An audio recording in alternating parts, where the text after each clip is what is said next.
네, 안녕하세요. 오원트 금융연구소의 오상열 대표입니다. 오늘 금융집짓기 AI 자산관리에 대한 내용을 자료를 통해서 여러분과 함께 좀 이해할 수 있도록 보여드리도록 하겠습니다. 금융집짓기 AI 자산관리는 돈의 원리, 돈의 원칙 5가지를 기준으로 갑니다. 그래서 돈이 일단은 가장 중요한 거는 돈이 들어와야 되겠죠.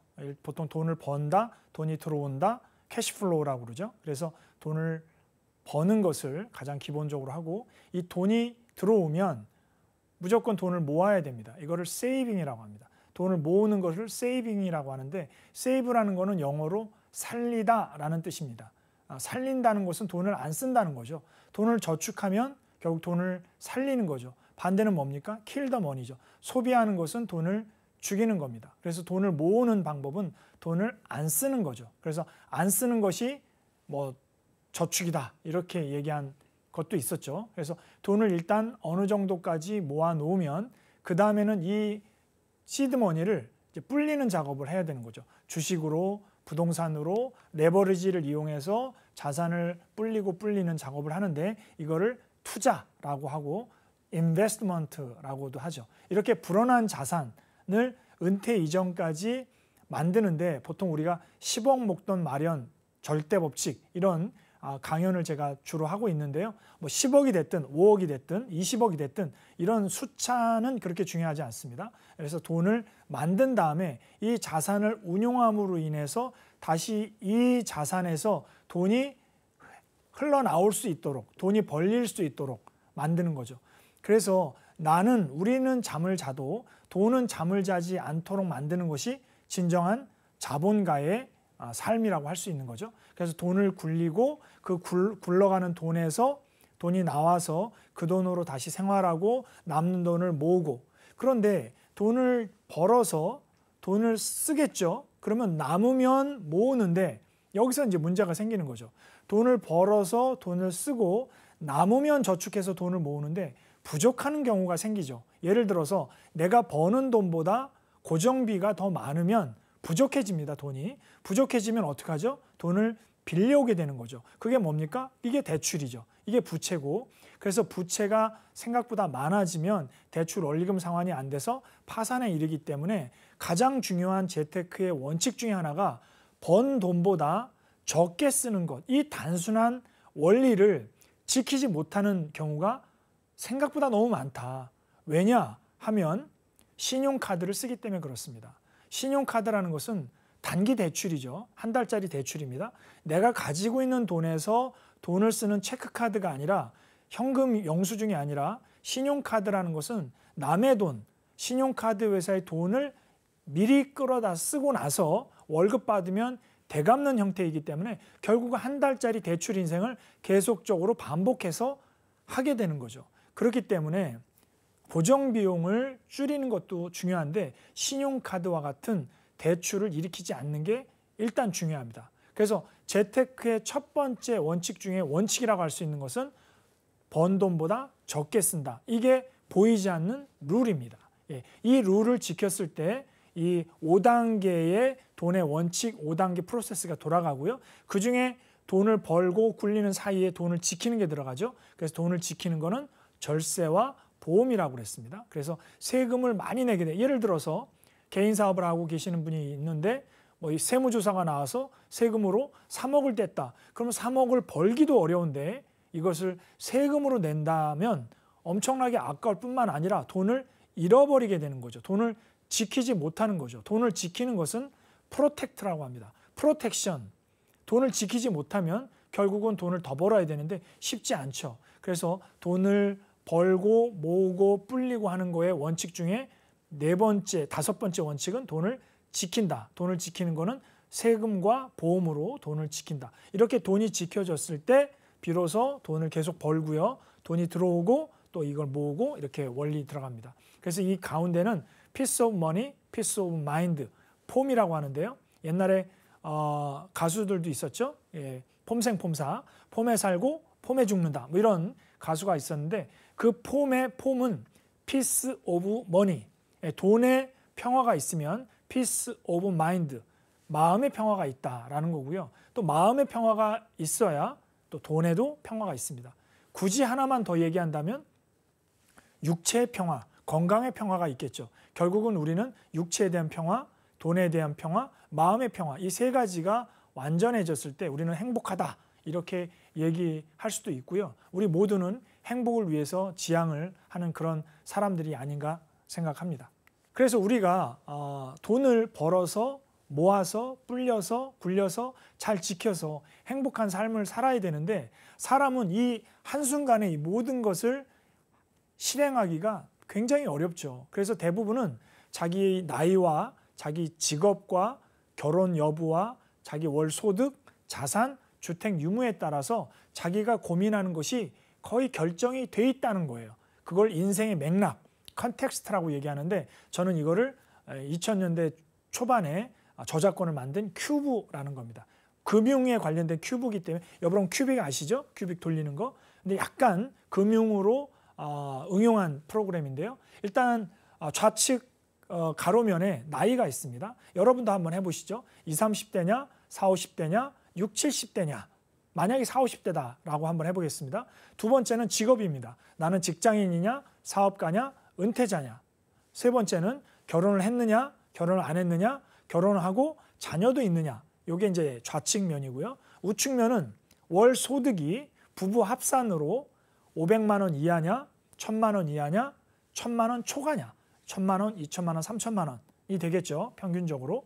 두 번째는 자산이 5억 원 이하냐, 10억 원 이하냐, 10억 원 초과냐. 보통 금융자산만 10억 원이 넘는 경우를 왼쪽에 둡니다.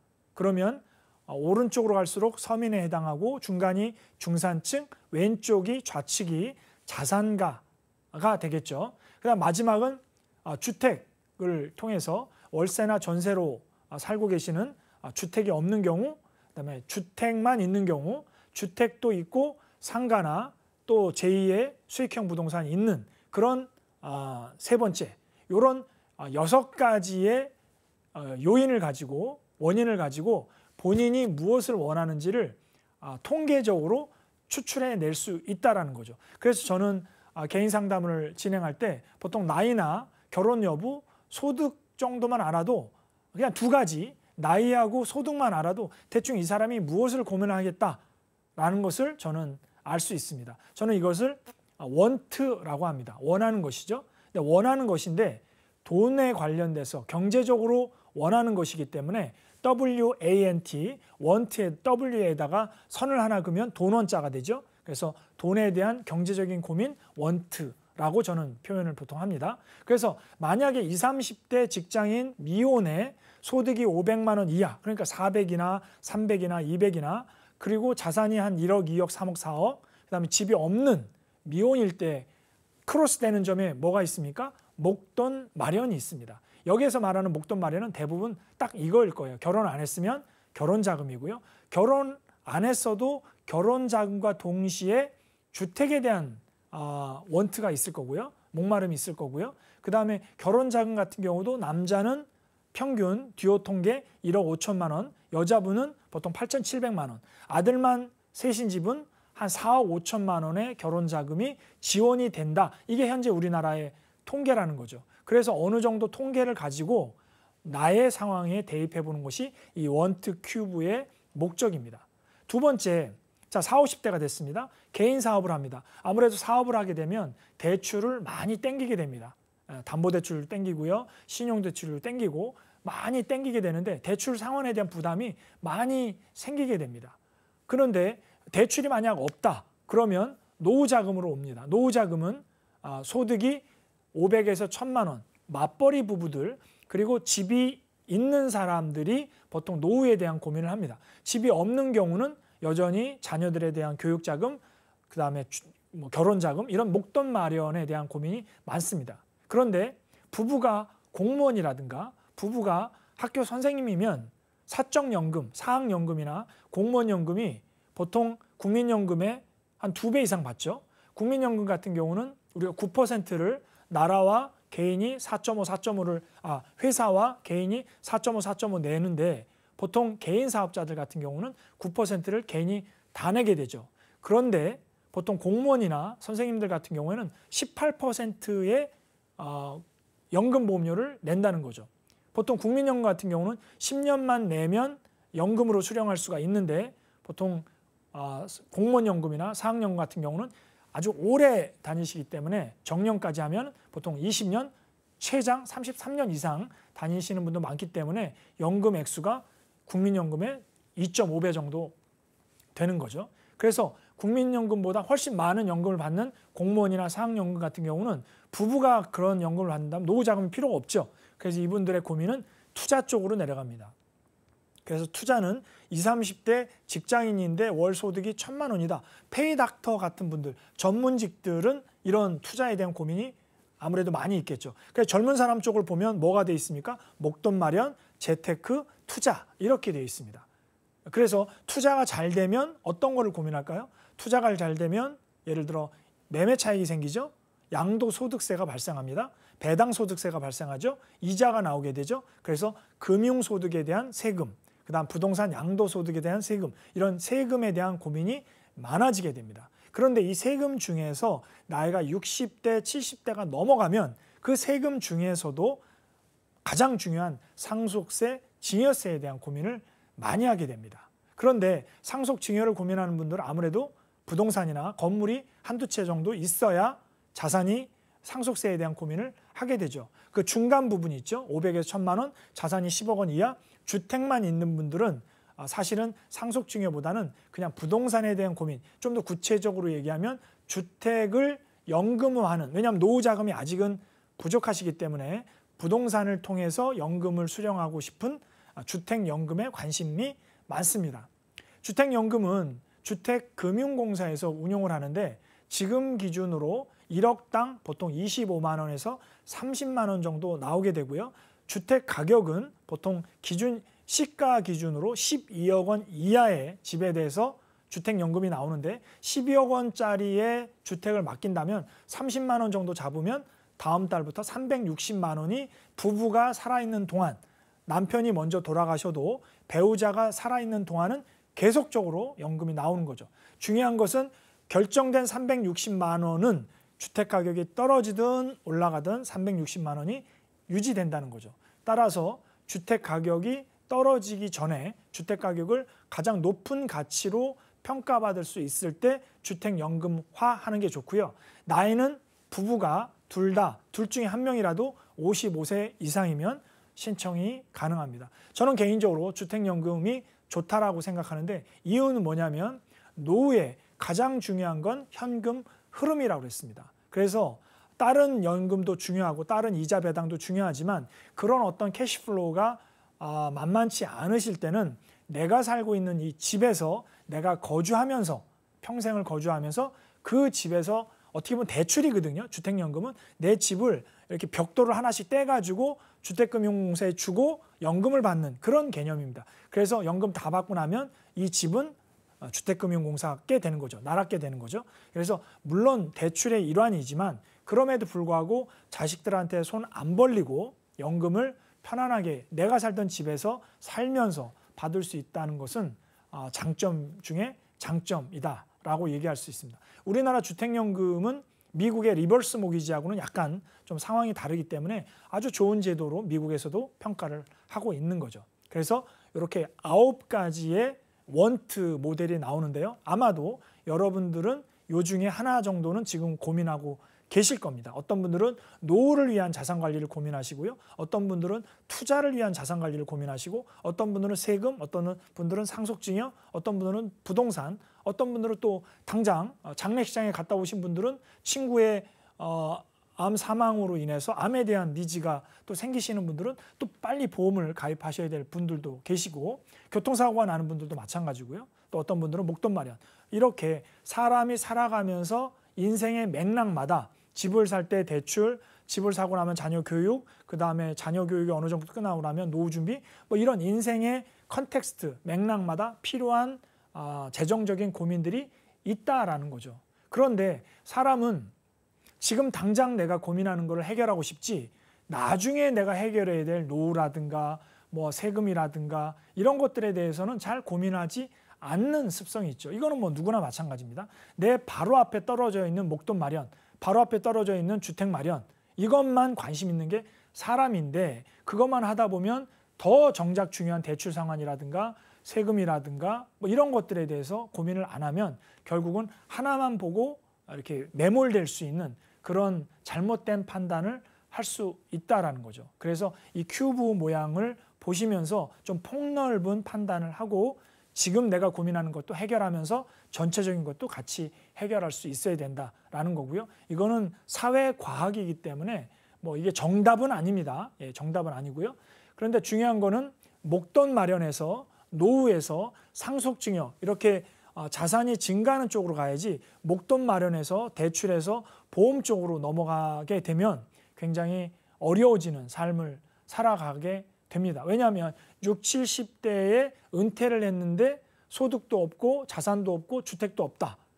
그거는 결국 안 좋은 큐브의 마지막에서 그냥 떨어지는 이런 상황이 되기 때문에 좀 우울하죠. 이왕이면 우리는 우울한 재테크 재무 설계를 하지 말고 좀 밝은 희망적인 그런 자산 관리를 할 필요가 있다. 그래서 저는 이런 거를 예방주사라고 하는데요. 미리미리 예방주사를 맞고 좀 더 밝고 희망찬 자산 관리를 하는 게 좋겠다라는 겁니다.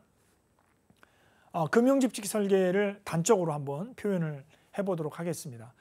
인생이라는 평평한 땅이 있으면 저기 기초에 보험이 있죠. 이 기초는 땅 속이기 때문에 눈에는 지금은 보이지만 사람들 눈에는 잘 안 보이는 겁니다. 그래서 보험이라는 건 원래 눈에 보이지 않습니다. 보험 사고가 났을 때 사망이라든가 장애가 됐다든가 암에 걸렸다든가 아니면 이런 어떤 보험 사고가, 질병이나 사고가 발생했을 때 비로소 보험회사의 보험금이 지급이 되기 때문에 그때 비로소 느끼는 게 바로 보험의 필요성입니다. 그래서 보험은 항상 죽거나 다치거나 아픈 게 늘 일상생활과 같이 한다는 건 좀 피곤한 일이잖아요. 그래서 그거는 그냥 미국의 허리케인이 출몰하는 지역에 그냥 목조로 된 집에 산다라고 한번 해보겠습니다. 엄청난 태풍, 허리케인이 온다고 하면 여러분들은 어디로 숨습니까? 지붕으로 올라갑니까? 아니면 방으로 들어갑니까? 아마도 지하실이나 밑으로 땅 속으로 들어가서 아마 허리케인을 피하게 될 겁니다. 그래서 평소에는 눈에 보이지 않지만 위험한 상황에 대비해서 우리를 보호해 줄 수 있는, 내 자산을 보호해 줄 수 있는 이 보험이라는 게 기초공사인 거죠. 그래서 미국에서는 보험을 인컴 프로텍션이다 이렇게 얘기합니다. 인컴, 수입을 프로텍션, 보호한다. 이 말은 무슨 얘기입니까? 만약에 질병이나 사고가 생기면 내 돈이, 내 알토란 같은 돈을 병원비로 내야 되기 때문에 그 병원비를 보험회사에서 대행해라. 그래서 내 돈은, 내 자산은 지킨다라는 게 바로 보험의 역할이라는 거죠. 그래서 보험은 다른 말로 인컴 프로텍션이다. 이렇게 이야기를 합니다. 자, 이런 기초공사가 기본적으로 어느 정도 만들어진 다음에 기둥을 올린다고 했죠. 기둥은 세 가지죠. 그래서 이 세 가지 기둥에 의해서 부채라는 기둥, 저축이라는 기둥, 은퇴라는 기둥이 만들어지는데 이 저축이라는 기둥은 원금 보장이라는 개념이 들어가 있습니다. 자, 원금 보장이라는 것은 내 원금이 지켜져야 되는 거죠. 워렌 버핏 선생님도 그런 말씀하셨죠. 투자의 제1원칙은 원금을 지켜라. 두 번째 원칙, 1번 원칙을 지켜라. 이 얘기는 무슨 얘기냐면 원금을 잃어버린다는 뜻은 1억을 투자했는데 5천만 원이 됐다. 5천만 원의 손실이죠. 수익률 마이너스 50%입니다. 자, 내가 6개월 만에 5천만 원 잃어버린 것을 6개월 만에 다시 원금으로 회복했다라고 가정을 한번 해볼게요. 그러면 5천만 원으로 1억을 만든 거죠. 5천으로 5천만 원을 불려서 원금 1억에 도달했습니다. 자, 떨어질 때는 1억에서 5천으로 떨어졌으니까 마이너스 50%, 5천만 원이죠. 올라갈 때도 5천만 원인데 5천으로 5천 벌었죠.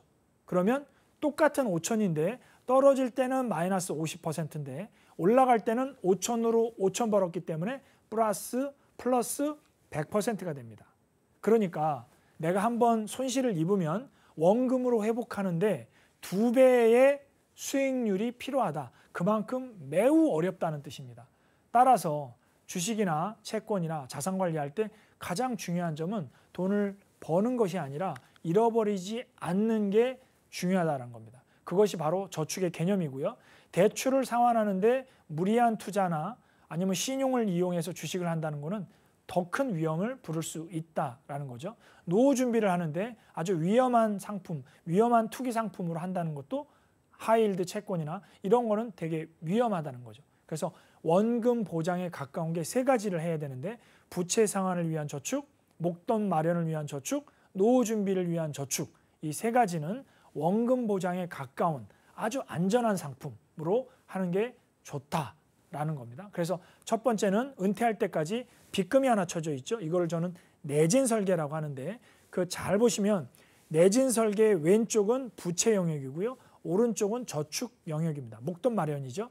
그래서 부채는 은퇴할 때까지 계속 줄어들죠. 역삼각형이고 저축은 은퇴할 때까지 늘어나죠. 정삼각형입니다. 그래서 부채는 줄이고 저축은 늘리는 거죠.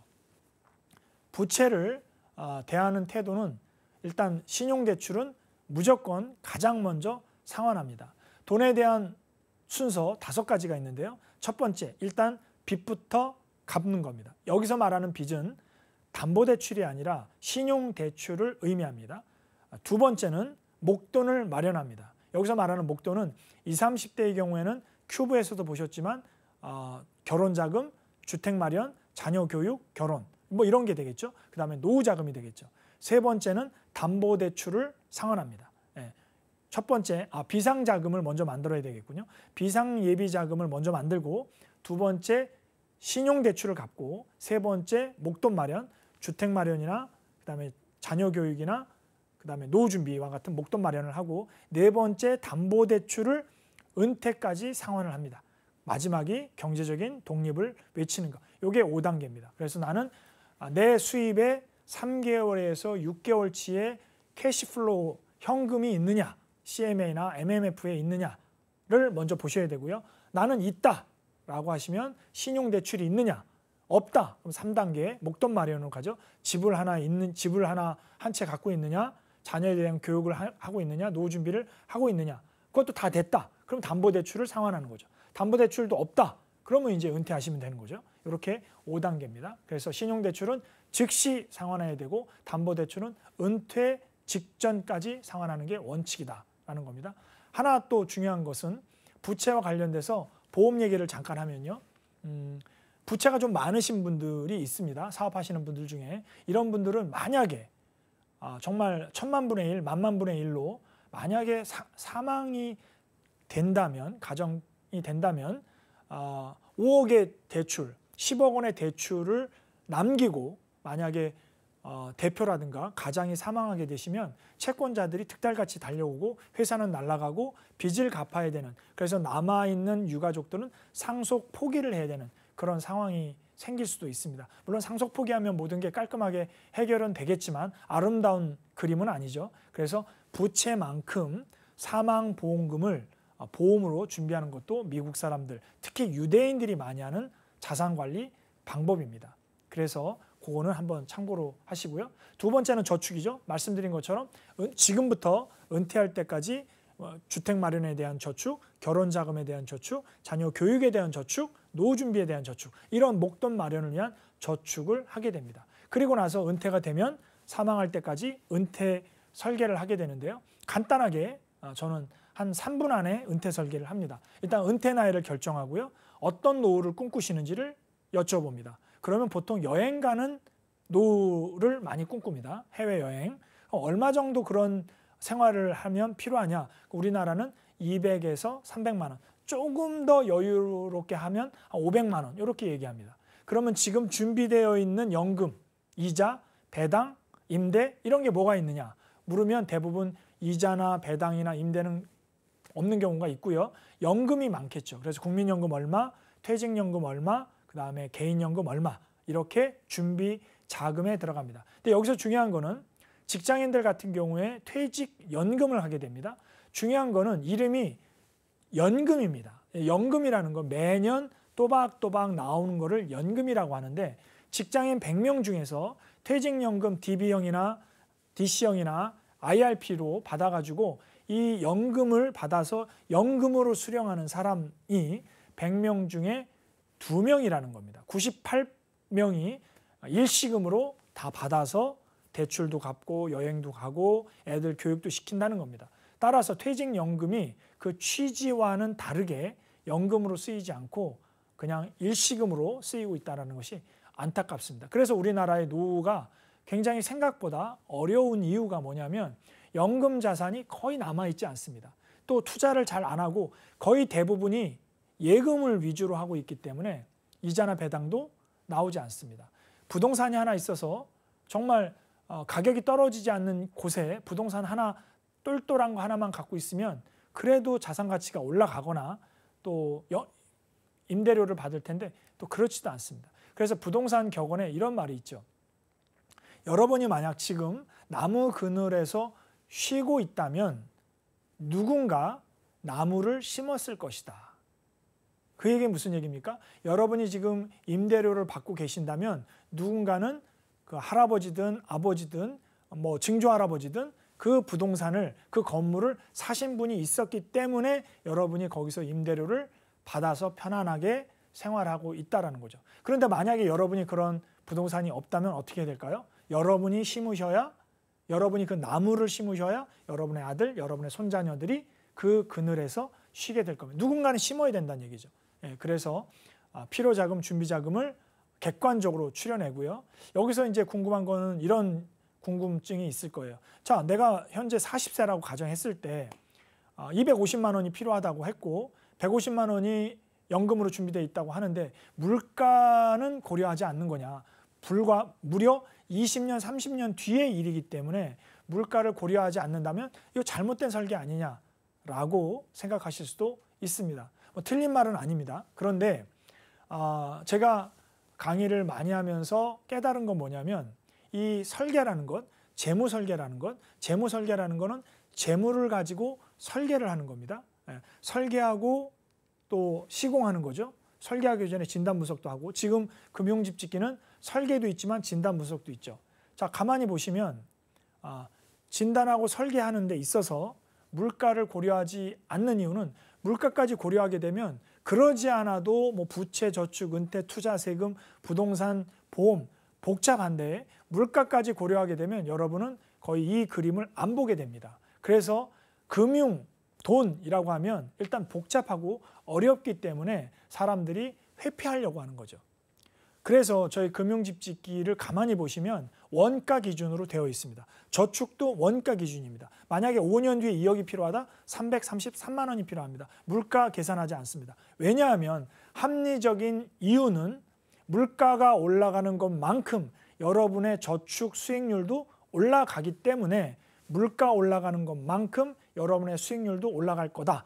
결국 두 개를 상계 처리하기 때문에 물가 올라가는 것만큼 여러분의 자산도 올라가 있다라는 거죠. 그래서 지금 250만 원이 그때 250만 원, 물론 그때는 뭐 450만 원, 550만 원 돼 있겠지만 가치는 250이 똑같을 겁니다. 그래서 여러분은 하나도 고민하지 마시고 제가 말씀드린 대로 250만 원에 150만 원이 준비돼.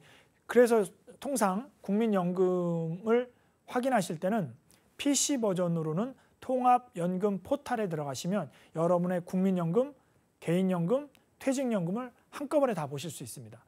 핸드폰, 모바일에서는 내 곁에 국민연금을 지금 어플에서 다운받으셔가지고 인증 한번 하시면 여러분의 국민연금, 개인연금, 퇴직연금을 받으실 수 있는 게 나오는데 국민연금 같은 경우는 물가를 고려해서 나오는 것도 있고요. 물가 고려하지 않고 지금 생활비 기준으로 나오는 게 있고요. 퇴직연금이나 개인연금 같은 경우는 이게 연금으로 나오는 게 뭐 10년, 20년 다르기 때문에 그냥 얼마, 만기 시에 목돈으로 얼마 나온다. 이렇게만 되어 있습니다. 그래서 그런 목돈으로 나오는 것 같은 경우는 어떻게 계산을 하느냐 하면 필요자금 250에서 준비된 자금 150이면 월 부족한 게 100만 원이죠. 100만 원 곱하기 12달 곱하기 은퇴기간이 몇 년입니까? 30년이죠. 그러면 100만 원 곱하기 12달 곱하기 30년 하면 3억 6천만 원이 부족한 일시금이 됩니다. 이 3억 6천만 원에서 여러분이 퇴직금으로 받으시는 돈이라든가 아니면 개인연금으로 받으시는 돈을 빼시면 됩니다. 그런데 추천하건대 모든 연금은 연금으로 받으셔야지 목돈으로 받으시면 그건 한순간에 휴지 조각처럼 날아가게 됩니다. 그래서 연금을 받는 어르신이 되는 게 우리 자녀들이 좋아하죠. 목돈으로 갖고 계신 분들은 별로 좋아하지 않습니다. 왜냐하면 금융 좀비라는 사기꾼들이 항상 득실득실 되기 때문에 그렇습니다.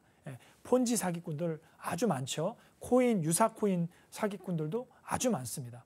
유사 투자 자문들도 아주 많습니다. 그래서 금융 지진과 금융 좀비가 매우 중요한 개념인데, 금융 지진은 두 가지가 있습니다. 내부적인 지진이 있고 외부적인 지진이 있습니다. 일단 외부적인 지진은 이 지진이 나면 여러분의 돈이 한순간에 땅에 매몰돼 버리는 겁니다. 그게 뭘까요? 물가 상승, 금리 인상. 이런 지진이 나면 여러분의 월급이 갑자기 줄어드는 효과가 있고요. 또 하나 내부적인 지진은 질병이나 사고입니다. 이런 질병이나 사고 나면 갑자기 돈이 또 나가게 되는 거죠. 이게 지진이고요. 좀비는 두 가지인데요. 내부적인 좀비는 과소비입니다. 아까도 말씀드렸지만 내가 버는 돈보다 더 많이 쓰는, 이게 과소비인데요. 이런 과소비가 내부 좀비를 말하는 거고요. 내가 내 피를, 내 돈을 갉아먹는 거죠. 근데 진짜 무서운 거는 외부 좀비입니다. 보이스피싱, 스미싱, 유사코인 사기, 불법 다단계 네트워크, 이런 것들이 있죠. 불법 다단계들을 말하는 겁니다. 이런 거에 한번 사기를 당하면 보통 작게는 3천만 원에서 억 단위로 사기를 당하게 되시는데, 아무리 소중하게 자산 관리를 한다고 하더라도 이런 좀비들에게 한번 당하고 나면 회복하기가 굉장히 어렵습니다. 노후에는. 그래서 자산을 운용하는 것도 중요하지만 이 좀비들을 피하는 것도 아주 중요한 자산 관리의 원칙 중에 하나입니다. 자, 그래서 3억 6천의 은퇴 일시금을 지금부터 은퇴할 때까지, 은퇴하신 분들은 상관이 없겠지만 은퇴할 때까지 기간으로 나누면 월 150만 원을 저축해라. 그러면 이 저축을 무엇으로 할 것이냐? 첫 번째는 세액 공제를 받을 수 있는 연금 자산으로 하는 게 가장 좋겠죠. 두 번째는 비과세 연금으로 하는 것도 좋을 겁니다. 이런 식으로 상품은 일단 이렇게 진단 설계한 다음에 나에게 맞는 상품을 선택하는 게 좋습니다. 자, 그 다음에 이렇게 저축이라는 기둥으로 안방이라는 은퇴방, 그다음 저축이라는 거실, 아이들이 살고 있는, 그다음에 부채라는 건넌방이 있는데, 부채가 이제 깔끔하게 없어지면서 생로병사라는 처마와 보 위에 드디어 은퇴까지는 우리는 자산을 불리는 투자를 해야 되는 거죠. 투자에서 가장 제가 추천드리고 싶은 것은 바로 ETF입니다. 주식 1개, 펀드 10개를 하는 것보다 ETF 100개, 200개의 주식을 가지고 있는 ETF에 투자를 하신다면 일단 수수료도 펀드에 비해서 좀 저렴한 편이고요. 그리고 아무래도 많은 주식을 담고 있기 때문에 조금은 안정성이 좀 있다라고 보고요. 그래서 이걸 패시브 인컴이라고 하죠. 액티브 인컴은 펀드나 주식인데 패시브 인컴, 좀 보수적인 자산 운용이 됩니다. 근데 ETF는 어떤 하나의 특정 산업군을 모아서, 예를 들어 부동산을 모아놓은 리츠라는 ETF도 있고, 반도체 ETF도 있고, AI ETF도 있고, 재생에너지 ETF도 있고요, 2차 전지 ETF도 있고요. 이렇게 여러 가지 산업들, 아니면 코스피라든가 나스닥이라든가 S&P 지수 ETF도 있고요. 여러 가지 여러분이 원하시는 그런 ETF를 담으시면 됩니다. 만약에 가상화폐 코인 쪽이 좋으시면 미국에 상장되어 있는 그런 가상화폐 ETF를 담으시는 것도 방법이 됩니다. 그래서 ETF로 투자를 운영하시면, 미국 사람들은 원래 ETF가 나오기 전까지 인덱스 펀드, 뮤추얼 펀드라고 보통 얘기하죠. 그런 자산으로 수익률을 10%에서 12%를 꾸준하게 해서, 직장인들 같은 경우에 우리나라로 보면은 예를 들어 연금저축 펀드와 같은 상품, IRP와 같은 상품, 이런 401K로 연수익률을 연간 12%를 내서 직장인 백만장자가 만들어지기도 하는데, 우리나라에도 이제 디폴트 옵션이 만들어졌기 때문에 그러한 백만장자 직장인도 앞으로 향후 10년 이후에 나올 수도 있다라는 게 저의 생각인데, 중간에 운영을 잘 해야 되겠죠. 물론 그러기 위해서는 또 이렇게 EBC 채널 같은 좋은 프로그램도 많이 시청을 하시고 사람들에게 좀 알려서 좋은 방송을 많이 보셔서 현명한 판단을 하실 수 있는 그런 지혜도 필요합니다. 그 다음에 은퇴가 되고 나면 자산을 버는 것보다 더 중요한 건 세금을 덜 내는 게 중요합니다. 투자와 세금의 공통점은 뭐냐면 이익을 만들어낸다는 거죠. profit입니다. make profit. 이익을 만들어내는 거예요.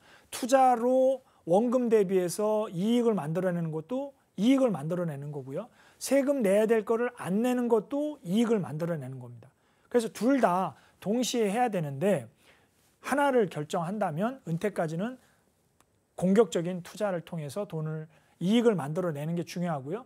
은퇴 이후에는 가능하면 뭐 비과세라든가 분리과세라든가 저율과세라든가 이런 절세되는 금융상품을 선택을 하시고 부동산에 관련돼서도 양도소득세를 줄일 수 있는 것, 그리고 채권 투자에도 채권에서 매매 차익도 비과세죠. 금을 투자해도 양도소득세 비과세 되는 게 있죠. 이렇게 비과세나 세금을 적게 내는, 특히 국가에서 하는 어떤 그런 정책에 이바지하면 9.9% 분리과세를 할 때도 많습니다. 그래서 그런 비과세, 분리과세, 저율과세와 같은 상품, 또 상속세를 줄일 수 있는 것, 그 증여 방법이 있죠. 이런 절세에 관련돼서 세무 전문가들, 세무 대리인을 통해서 절세 플랜을 좀 짜시면 아끼는 만큼 여러분의 노후 자산은 충분히 올라가는 거죠. 그리고 이제 굴뚝이 하나 있는데요. 이 굴뚝은 부동산입니다. 왜냐하면 우리나라에선 이 노후가 될수록 집이 없으면 굉장히 심리적으로 불안해집니다. 그래서 우리나라에서는 누가 뭐래도 내 집 하나만큼은 있는 것이 좀 편안하다. 미국하고는 약간 생활 방식이 다르기 때문에 그렇죠. 그래서 부동산은 하나 있어야 되는데 중요한 건 보통 부동산을 내 돈으로 사면 좋겠지만 돈이 좀 사회초년생들은 부족하기 때문에 대출을 받죠. 그래서 대출은 가능하면 30년짜리 모기지 주택담보대출에 비해서 최근에 나오는 50년짜리 주택담보대출을 하게 되면 이자만 2억에서 3억 정도를 더 내게 됩니다. 그래서 50년짜리가 물론 원리금을 내는 게 이자가 줄어 보이지만 실상 내는 이자는 많이 내는 거기 때문에 대출을 과하게 일으키지 말고 가능하면 좀 짧게 만기를 하는 게 좋고요. 제일 좋은 거는 차를 사든 집을 사든 현금으로 사는 게 제일 좋고, 무리가 된다면 대출을 받아야 되겠지만 가능하면 적은 대출을 받는 게 좋다. 이것이 금융 집짓기 설계의 아웃라인이고요. 이런 것들을 언젠가 기회가 되면 여러분의 집을 한번 설계를 한다면 아주 청사진이 명확하게 그려지게 되는 거죠. 그래서 나는 지금 굉장한 투자를 하고 싶은데 대출이 너무 많다면 투자를 잠깐 유보하고, 어제도 제가 상담을 한 케이스인데요. 자기는 전세를 살고 있고 또 전세를 주고 있는 그런 상황인데 그 차익이 한 1억 1천만 원 정도 생겼다고 합니다. 대출을 받고 있는 게 5.5%가 있는데 이거를 갚아야 되는지 아니면 1억 1천만 원으로 지금 어떤 투자를 해야 되는지라고 질문이 왔습니다. 그래서 보지도 않고 일단 대출을 갚아라 말씀을 드렸는데, 물론 이런 거는 의사결정을 할 때는 금리가 어떻게 되는지 물가가 어떻게 되는지 여기에 따라서 약간의 변동은 있지만 지금처럼 변화가 없을 때는 그렇게 원칙적인 원칙대로 가는 게 제일 좋다라는 겁니다. 그리고 그 밑에 이제 기초공사, 사망, 장애, 암 뭐 여러 가지 담보들이 있겠지만 제가 봤을 때 이 8가지 정도만 준비가 된다면 나머지 부분도 어느 정도 해결이 되지 않을까. 이러면 여러분의 자산은 아주 안전하고 행복하게 운용이 될 거다. 중요한 것은요, 사망이 90세로 되어 있는데 앞으로 AI가 발전을 하고요, 양자 컴퓨터가 또 발전을 하게 되고 또 유전자 가위 같은 것들, 이런 것들이 고도로 발달하게 되면 인간의 수명이 상상을 초월하는 그런 시대가 올 수도 있고요. 그렇게 된다면 자산을 많이 만들어 놓는 것이, 어느 집에는 로봇 한두 대 데리고 있는데 우리 집에는 로봇가 없으면 아무래도 좀 불편하겠죠. 그래서 아무래도 로봇을 한두 대 AGI를 드리려면 자산 관리를 지금부터 잘 해두시는 것이 필요하다라는 생각이 듭니다. 자, 그래서 좀 정리를 하면요, 금융을 볼 때 집을 지을 때 집을 재건축, 재개발, 리모델링 하는 것처럼 진단, 분석, 건축, 설계, 시공, 유지 관리하는 것처럼 금융도 진단, 분석, 설계, 상품, 자산 관리 이렇게 순서대로 된다라는 거죠. 그래서 집을 지을 때 평평한 땅에 기초공사가 있으면 기둥을 세우고 그다음에 지붕을 올리는 것처럼 금융도 인생이란 평평한 땅이 있으면 보험이라는 기초공사, 저축이라는 기둥, 그리고 투자라는 실적 배당의 지분공사를 하는 게 원칙이다. 그런데 투자 지분이 없이도 저축이라는 방에서 잠을 자지만 저축이라는 방이 없으면 투자만 있으면 잠을 잘 수 없다라는 거고요. 우리가 질병이나 사고가 전혀 우리 인생 동안 발생하지 않는다면 보험 없이도 살아가는 거 괜찮죠. 예. 그래서 그렇지만 또 인생은 와리프잖아요. 모르는 거니까. 그래서 와리프에 대비해서 보험도 적당하게 준비해 놓는 것. 이것이 균형 잡힌 골든 밸런스라고 할 수 있는 거죠. 그런데 예기치 않은 금리가 올라간다든가 물가가 올라간다든가 좀비들이 나타나면 우리 집이 갑자기 무너질 수 있기 때문에 철근과 콘크리트와 내진 설계로 중심을 잡고 내진 설계를 합니다. 그렇게 되면 생로병사에 따라서 저축이 3개로 나눠지죠. 은퇴 이후에 은퇴방, 그 다음에 은퇴까지 부채 상환, 저축 증가, 그리고 생로병사 위에 투자와 세금, 부동산, 그 다음에 보험, 이렇게 7개로 나눠지게 됩니다. 하나씩 진단 분석부터 한번 보면요. 은퇴가 가장 중요한 이슈가 되는데 은퇴 준비율이라는 게 있습니다. 아까 사례를 통해서 보신다면 예를 들어 300만 원을 250만 원을 준비해야 되는데 150만 원이 준비되어 있다. 그러면 은퇴 준비율이 한 60%, 70% 정도 되는 거죠. 그래서 부족한 은퇴 준비율을 준비하기 위해서 월 150만 원씩 추가적인 연금이나 추가적인 저축을 해야 된다라고 한 거죠. 예, 그래서 그런 은퇴 준비율이 있고요. 부채 비율이 있습니다. 만약에 부동산이 10억이 있고요. 금융자산이 10억, 20억이 있는데 부동산 담보대출이 10억이다. 그러면 부채 비율이 20억 중에 부채가 10억이기 때문에 부채 비율은 50%가 됩니다. 그래서 부채 비율은 보통 40%를 초과하면 매우 위험하다라고 국제적인 기준에 되어 있습니다. 저는 국제적인 자격증을 갖고 있는 사람인데요. 그렇게 봤을 때 결국 부채는 40% 미만으로 가는 게 좋고요. 20에서 40이 보통이고요. 0에서 20%는 건전하다 이렇게 표현합니다. 근데 우리나라 LTV, 그러니까 론 투 밸류, 주택 가격 대비해서 대출을 빌려주는 형태가 지금 같은 경우는 막 70%, 80%까지 가고 있죠.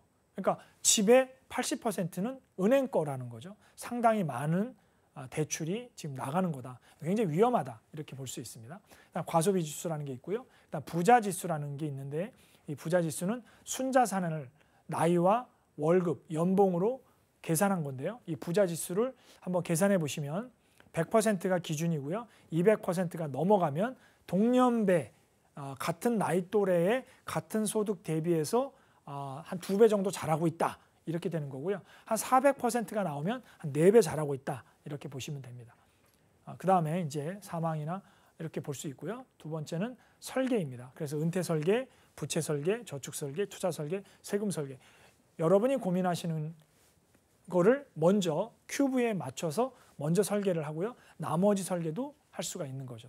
설계를 하고 난 다음에 비로소 상품이 들어가게 됩니다. 그래서 은퇴에는 연금저축 계좌, 뭐가 있습니까? 연금저축 펀드, 연금저축 보험 뭐 이런 게 있겠죠. 그다음 IRP, 세액공제를 900만 원까지 받을 수 있는 건데 세금 기준으로 총 수입이 5,500만 원이 넘어가면 13.2%를 환급받고요. 900만 원에다가 만약에 5,500만 원이 안 되면 16.5%를 매년 환급받는 효과가 있죠. 물론 연금을 수령할 때는 3.3에서 5.5%의 연금소득세를 내게 되고요. 이 IRP나 연금저축 계좌는 나중에 은퇴됐을 때 가장 고민하는 건보료에 산정이 됩니다. 지금 건강보험료 같은 경우는 어떤 준조세나 마찬가지죠. 세금을 내는 거나 마찬가지이기 때문에 건보료를 안 내는 게 제일 좋고, 그래서 가족 중에 자녀의 피부양자가 돼서 그 밑에 들어가면은 건보료를 안 내게 되죠. 근데 만약에 월 167만 원 이상의 연금을 받는다든가 사적연금을 받게 되시면 연 2천만 원이 초과하는 거죠. 급여소득이라든가 연금소득이 사적연금이 2천만 원을 초과하게 되면 피부양자에서 탈락이 됩니다. 그렇게 되면 건보료를 내게 되는데 그 건보료를 내는 기준은 직장가입자가 아니라 지역가입자 기준으로 내기 때문에 상당히 많은 재산이 많거나 자동차가 있거나 소득이 있으면 건보료를 많이 내겠죠. 그래서 가능하면 은퇴자들은 건보료를 줄이는 게 가장 중요한 이슈라고 볼 수 있고요.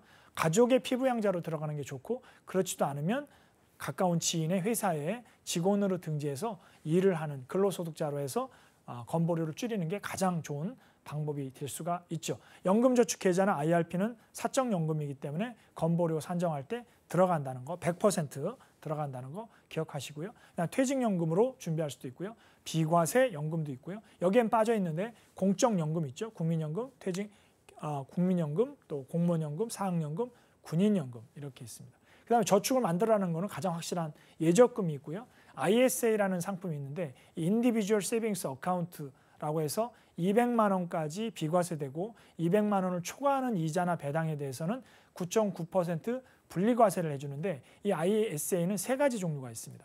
주식으로 하는 중개형 ISA가 있고, 일임형 ISA가 있고, 신탁형 ISA가 있습니다.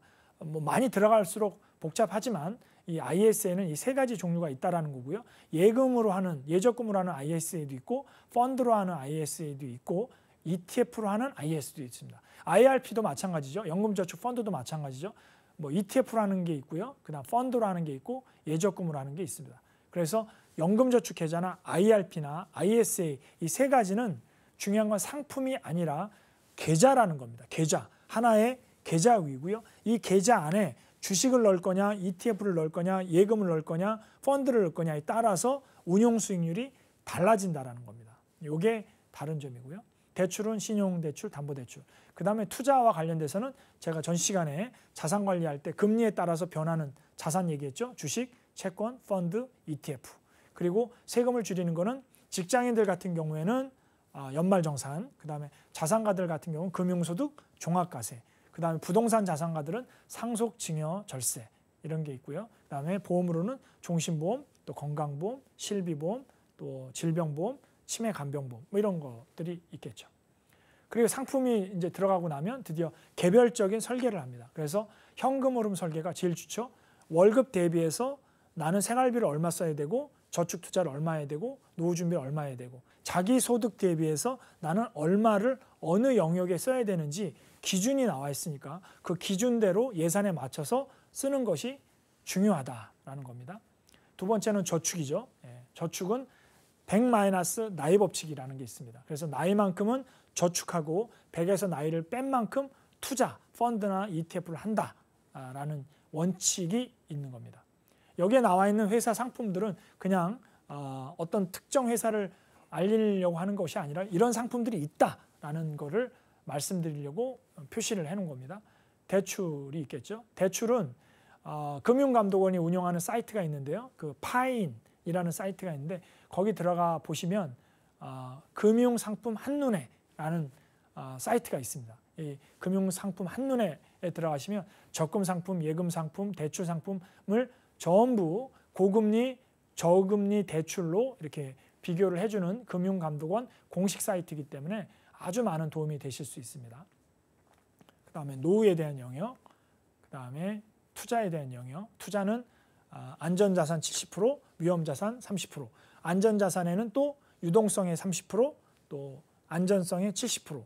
그 다음에 수익형도 고수익형의 30%, 그 다음에 수익형의 30%. 그래서 토탈리 보면 골든룰이 그렇죠. 유동성의 10%, 20%, 그 다음에 안전한 예금과 채권의 50%, 그 다음에 주식이나 펀드 같은 ETF의 20%, 위험한 레버리지 상품이나 인버스라든가 아니면 뭐 여러 가지 파생 상품이 있죠. 이런 상품의 10% 이렇게 운용하시면 가장 편안한 자산 관리가 될 수 있다라는 겁니다. 그 다음에 이제 뭐니 해도 세금을 지키는 거고요. 보험 설계.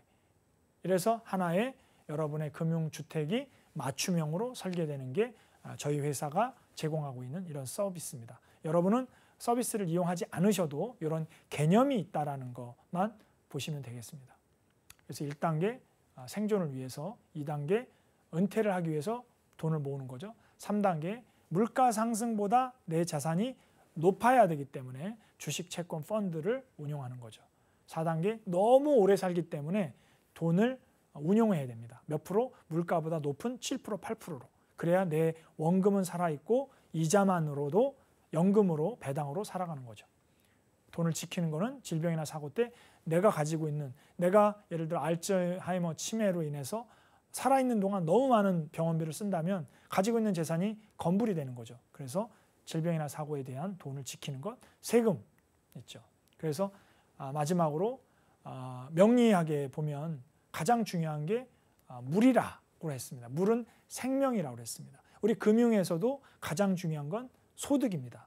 소득은 캐시플로우죠. 물이 흐르는 것처럼 명리학에서 물이 흐르는 것처럼 우리 금융에도 뭔가 흘러 들어와야 됩니다. 돈이 흘러 들어와야 됩니다. 이게 이자가 됐든 배당이 됐든 연금이 됐든 사업소득이 됐든 직장 근로소득이 됐든 들어와야 그걸로 생활이 되는 거죠. 그리고 쓰고 남은 돈이 있으면 저축을 하는 거고요. 저축은 목의 기운입니다. 나무의 기운처럼 이렇게 치고 올라가는 거죠. 뿌리는 대출이죠. 대출을 땅에 받고 하늘 높이 올라가는 게 목의 기운입니다. 투자는 불의 형태와처럼 분산하는 거죠. 한국에도 투자하고 미국에도 투자하고 주식에도 투자하고 채권에도 투자하고 금융에도 투자하고 부동산에도 투자하고 뭐 이런 식으로 분산하는 것이 투자의 속성이라는 거죠. 그 다음에 이제 이렇게 돈을 불렸으면 부동산 같은 데 돈을 묶어서 아주 알토란 같은 입지에 있는 부동산에 투자해서 임대료도 받는 여유 있는 행복한 생활하는 거죠. 그런데 세금이나 보험으로 한순간에 돈이 나가면 안 되기 때문에